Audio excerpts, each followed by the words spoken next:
निगरान हुकूमत ने बिजली की बचत के लिए मनसूबा बंदी कर ली। दुकानें और कारोबार मगरिब के बाद बंद करने और मौसम सरमा का टाइम फ्रेम मुकर्रर करने की तजवीज़ तैयार कर ली है।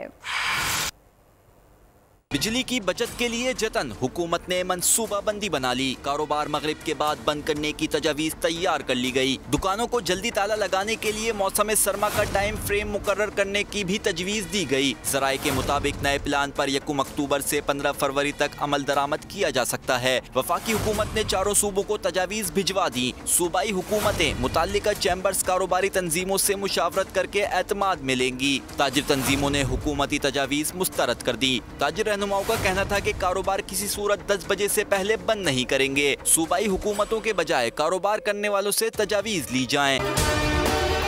अगर आपको ये वीडियो पसंद आई है तो हमारे चैनल को सब्सक्राइब कीजिए और बेल आइकन के बटन को क्लिक कीजिए।